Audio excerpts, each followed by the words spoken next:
لوگ کہتے ہیں نا ریفرنس دو بھائی، کیسے خوشی منا سکتے ہیں، کیسے خرچ کر سکتے ہیں. چلو بھائی ریفرنس بھی لے لو. اللہ فرماتا ہے قل بفضل اللہ وبرحمتہ فبذلک فلیفرحوا هو خیر مما یجمعون. 11واں پارہ سورہ یونس آیت نمبر 58. ٹھیک ہے، یاد کر لینا. اس کا ترجمہ کیا ہے؟ ترجمہ بھی کیا اعلیٰ حضرت نے کیا. تم فرماؤ اللہ ہی کے فضل اور اسی کی رحمت اور اسی پر چاہیے کہ خوشی کریں، وہ ان کے سب دھن دولت سے بہتر ہے. اللہ کی رحمت اور فضل پر خوشی کریں تو سب دھن دولت سے بہتر ہے. اچھا پھر اللہ کی کوئی بھی رحمت ہو تو خوشی کرنے کا حکم ہے، تو جو سب سے بڑی رحمت ہو، جو سب سے بڑی نعمت ہو. اب آپ ہو سکتا ہے کوئی کہے یار نبی پاک اللہ کی رحمت ہے، یہ کہاں سے آیا بھائی؟ اور پھر قرآن کا ریفرنس دے دیتا ہوں. اللہ قرآن میں فرماتا ہے وَمَا أَرْسَلْنَاكَ إِلَّا رَحْمَةً لِلْعَالَمِينَ. میرے آقا تو سارے جہان کے لیے رحمت ہیں. احادیث میں یہ مضمون ملتا ہے، حدیث قدسی ہے، اے محبوب تجھے نہ بناتا تو یہ کائنات ہی نہ بناتا. جو وجہ تخلیق کائنات ہیں، جس کے سبب یہ دنیا بنی ہے، ان کی آمد کی خوشی کیوں نہ منائیں؟ تو انشاءاللہ دھوم دھام سے میلاد منائیں گے. پرچم بھی لگائیں، لائٹیں بھی لگائیں، مگر چوری کی نہیں، بل دے کر. بے شک 2 ٹیوب لائٹیں لگائیں، 2 بلب لگائیں، مگر بل دینا ہے، کیونکہ ناجائز طریقے سے ثواب نہیں ملتا. محفل نعت کریں، کسی کو تکلیف نہ پہنچائیں. ٹھیک ہے. اچھا اب پرچم کس لیے لگائیں؟ کہ دن میں کوئی آپ کے گھر کے پاس سے گزرے تو پتا چلے یہ عاشق رسول کا گھر ہے. لائٹ اس لیے لگاؤ کہ رات میں گزرے تو پتا چل جائے یہ میلاد منانے والے کا گھر ہے. سورہ یونس کی آیت نمبر 58 کے تحت اللہ کا فضل اور رحمت ملنے پر خوشیاں منانی چاہیے، جبکہ سورہ آل عمران کی آیت 164 اور سورہ الانبیاء کی آیت 107 کے تحت نبی صلی اللہ علیہ وآلہ وسلم کی بعثت اللہ کا احسان عظیم بھی ہے اور رحمت کاملہ بھی ہے. بے شک. آپ اس دن کی خوشی کیسے مناتے ہیں اور اسی میں میلاد منانے کا طریقہ بھی بتا دیں. دیکھیں جی، یہ ٹپیکل یعنی یہ وہ ہمارے بریلوی بھائیوں والی تیاری کر کے آئے ہوئے ہیں نا، یہ مشہور آیات پڑھ رہے ہیں. یہ سورہ یونس کی آیت ہے قل بفضل اللہ وبرحمتہ فبذلک فلیفرحوا هو خیر مما یجمعون.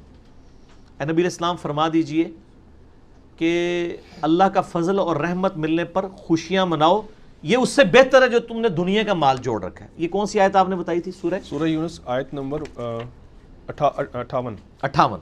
سورہ یونس جو ہے نا میرے بھائی، اس کی یہ جو آیت نمبر 58 ہے نا، ذرا اس سے پچھلی والی آیت بھی پڑھیں نا کہ یہ قل بفضل اللہ کہا کسے کہا گیا ہے؟ وہ تو آپ پڑھنے نہیں دیتے ہیں، وہ قرآن کو کہا گیا ہے. یہ آیت نمبر ہے 57. یا ایھا الناس قد جاءتکم موعظۃ من ربکم وشفاء لما فی الصدور. اے لوگو، بے شک اللہ کی طرف سے تمہارے پاس ایک واضح و نصیحت والی کتاب آ گئی، اور ایسی کتاب ہے تمہارے سینوں میں چھپے ہوئی جو بیماریاں ہیں، یعنی شرک کی اور جو غیر اخلاقی چیزیں ہیں، ان بیماریوں کا علاج ہے اس کتاب میں. وَهُدًى وَرَحْمَةٌ لِّلْمُؤْمِنِينَ، اور یہ ہدایت ہے اور رحمت ہے اہل ایمان کے لیے. قُلْ بِفَضْلِ اللَّهِ وَبِرَحْمَتِهِ فَبِذَلِكَ فَلْيَفْرَحُوا. اے نبی علیہ السلام ان سے فرمائیے کہ یہ جو اللہ کا فضل ہے یعنی قرآن اور رحمت ہے، اس پہ خوشیاں مناؤ. یہ تو جشن قرآن کے بارے میں ہے، تو وہ تو کوئی نہیں منا رہا. وہ تو کہتے ہیں قرآن ڈائریکٹ نہ پڑھنا، وہابی ہو جاؤ گے، گمراہ ہو جاؤ گے. لیکن دلیل تو اسی سے لیتے ہیں نا. دلیل اس سے لیتے ہیں نا، تو جو اصل چیز ہے پہلے وہ تو لیں نا. تو اس کو بھی اجتہاداً لے لیں، ہمیں کوئی حرج نہیں ہے. وہ ٹھیک ہے، آپ نے جو سورہ آل عمران کی آیت نمبر 164 ہے لَقَدْ مَنَّ اللَّهُ عَلَى الْمُؤْمِنِينَ إِذْ بَعَثَ فِيهِمْ رَسُولًا. بے شک اللہ کا احسان ہے کہ مومنین میں جو ہے وہ ایک رسول کو مبعوث کیا انہی میں سے جو ان پہ اللہ کی آیات تلاوت کرتے ہیں، ان کا تزکیہ کرتے ہیں. اللہ کا احسان ہے.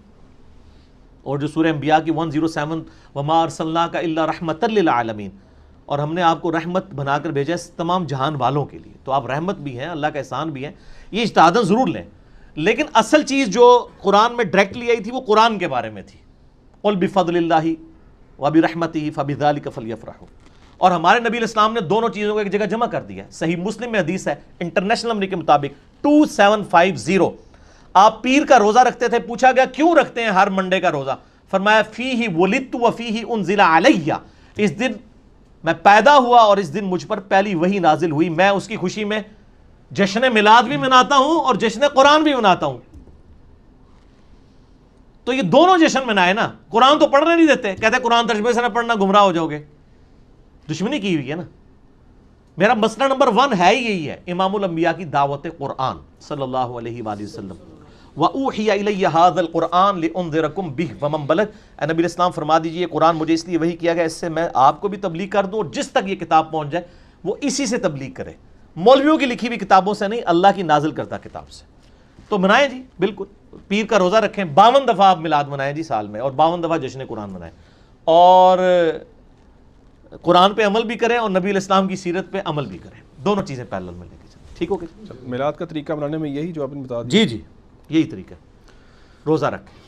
سورہ دحا کی آیت 11 کے تحت اللہ تعالیٰ کی نعمتوں کا خوب چرچا کرنا چاہیے، کیا صرف سوموار کا روزہ رکھ لینے سے چرچا ہو جائے گا یا ہو جائے گا؟ اس لیے ہوگا کہ جی میرے نبی علیہ السلام جب خود کہہ رہے ہیں کہ میں نے چرچا کرنے کا طریقہ آپ کو تعلیم کر دیا، اگر آپ پبلکلی کرنا چاہتے ہیں کریں، وہ اس طرح کریں کہ آپ جمعہ کے خطبوں میں لوگوں کو ترغیب دلائیں منڈے کے روزہ رکھنے کی، یہ چرچا کروائیں۔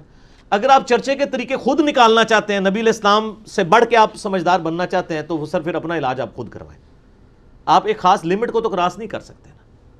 صحیح مسلم میں حدیث ہے 2005 انٹرنیشنل نمبر کے مطابق، آپ علیہ السلام ہر خطبے سے پہلے کہتے ہیں اما بعد فإن خیر الحدیث کتاب اللہ وخیر الہدی ہدی محمد صلی اللہ علیہ وآلہ وسلم وشر الامور محدثاتها، آگاہ ہو جاؤ سب سے بہترین کلام اللہ کی کتاب ہے، سب سے بہترین طریقہ محمد صلی اللہ علیہ وآلہ وسلم کا ہے، اور بدترین کام وہ ہیں جو دین میں نئے داخل کر دیے جائیں، اور وہ تمام نئے داخل شدہ کام گمراہیاں ہیں، اور تمام گمراہیاں دوزخ میں لے جانے والی ہیں۔ تو یہ احتیاط کرنی چاہیے، نبی علیہ السلام نے جو تعلیم فرمایا آپ ادھر تک ہی رہیں، اسی طریقے سے آپ چرچا کریں، لوگوں کو ایجوکیٹ کریں کہ قرآن پڑھو، نبی علیہ السلام کی سیرت اپناؤ، کریں جلسے کریں میلاد کے اندر، ہم تو پہلے سے کہتے ہیں میلاد، اور سارے کر رہے ہیں، بریلوی کر رہے ہیں میلاد مصطفیٰ صلی اللہ علیہ وآلہ وسلم کے نام سے، دیوبندی سیرت النبی کے نام سے کر رہے ہیں، اہل حدیث جو ہے وہ امام اعظم محمد رسول اللہ کانفرنس کر رہے ہیں صلی اللہ علیہ وآلہ وسلم، شیعہ بھی کر رہے ہیں، سارے ہی کر رہے ہیں، اجماع امت ہے، آپ کریں ربیع الاول میں پروگرام، اور لوگوں کو ایجوکیٹ کریں قرآن اور سنت پہ چلنے کے حوالے سے، نہ کہ اپنے اپنے بزرگ بابوں کو پروموٹ کرنے کے حوالے سے۔ اور اس کے اینڈ پہ ایک شعر بھی پڑھا کریں کہ نہ میں وابی نہ میں بابی، میں ہوں مسلم علمی کتاب۔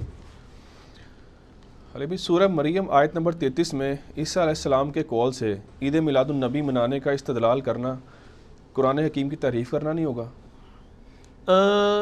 یعنی وہ ظاہر ڈیویٹ تو کیا ہے، ڈاکٹر طاہر القادری صاحب نے یعنی اس کو انڈائریکٹلی لیا ہے سپورٹ میں، وہ بنتا تو نہیں ہے۔ یہ عیسیٰ علیہ السلام کے بارے میں سورہ مریم میں آتا ہے نا کہ انہوں نے، ان کا کلام اللہ نے نقل کیا ہے، وَالسَّلَامُ عَلَيَّ يَوْمَ وُلِدتُّ وَيَوْمَ أَمُوتُ وَيَوْمَ أُبْعَثُ حَيًّا، سلامتی ہو اس دن جس دن میں پیدا ہوا، جس دن مروں گا، جس دن دوبارہ اٹھایا جاؤں گا۔ یعنی عیسیٰ علیہ السلام نے اپنے لیے دعا کی ہے کہ اے اللہ میرے پیدائش کا دن بھی سلامتی کا دن ہو، مروں تو سلامتی پہ مروں، اور قیامت والے دن بھی مجھے سلامتی نصیب ہو۔ یہ تو دعا ہے، اس میں میلاد والا معاملہ گھسیٹ کے ثابت کرنا اولاد ہے، میلاد آپ منائیں وہ اور طریقے ہیں نا، منڈے کا آپ روزہ رکھیں، صحیح مسلم 2750 فیہ ولدت وفیہ انزل علیہ، تو یہ سلامتی تو مطلب مانگنی چاہیے، ہم اپنے لیے نہیں مانگتے، اللہم من احییتہ منا فاحیہ علی الاسلام ومن توفیتہ منا فتوفہ علی الایمان، جنازے کی جو دعا ہے ترمذی میں، ابو داؤد میں، ابن ماجہ میں، تو ہم یہی کہہ رہے ہوتے ہیں نا، اللہ ایمان پہ موت دینا، اسلام پہ موت دینا، یہی عیسیٰ علیہ السلام نے کہا والسلام علیہ یوم ولدت وَيَوْمَ أَمُوتُ وَيَوْمَ أُبْعَثُ حَيًّا، اے اللہ مجھے سلامتی ہو اس دن پر جس دن میں پیدا ہوا، جس دن میں مروں گا، جس دن میں اٹھایا جاؤں گا۔ تو وہ اپنے لیے سلامتی مان رہے ہیں، قیامت کا دن کوئی سلامتی کا دن، خود تو سلامتی کا دن تو نہیں ہے نا، اڈی پسلی کو جڑی ہے مجرمین دی، سلامتی کا دن میرے لیے بنا دے، مجھے امن ملے۔ اور آپ کو پتا ہے بخاری مسلم میں حدیث شفاعت ہے کہ تمام نبی بھی اس دن نفسہ نفسی کر رہے ہوں گے۔ آخر میں کن کے پاس جائیں گے لوگ؟ عیسیٰ علیہ السلام کے پاس۔ ہر نبی اپنی لغزش کا ذکر کرے گا۔ آدم علیہ السلام کہیں گے مجھ سے بھی ایک غلطی ہو گئی تھی، میں نے وہ شجر کھا لیا تھا۔ ابراہیم علیہ السلام کہیں گے میں نے 3 دفعہ توریتاً جھوٹ بولا تھا۔ موسیٰ علیہ السلام کہیں گے مجھ سے بندہ قتل ہو گیا تھا۔ نوح علیہ السلام کہیں گے کہ میں نے اپنے کافر بیٹے کے لیے دعا کر لی تھی، تم کسی اور کے پاس جاؤ۔ عیسیٰ علیہ السلام کہیں گے کہ آج میں ایسے شخص کو جانتا ہوں جس کو اللہ تعالیٰ نے امن دیا ہوا ہے، آج تم محمد رسول اللہ کے پاس جاؤ صلی اللہ علیہ وسلم۔ یہی وہ سلامتی ہے جو نبی علیہ السلام کو ملی ہے، حدیث شفاعت میں آتی ہے، وہ شفاعت کا اذن ہے۔ عسیٰ ان یبعثک ربک مقاما محمودا، یہ آیت ہے سورہ بنی اسرائیل کی، اسی کے کانٹیکسٹ میں امام بخاری اس حدیث کو لے کے آئے ہیں۔ مسلم میں بھی حدیث ہے، مسئلہ 88B ہے میرا، مکمل حدیث شفاعت کے اوپر۔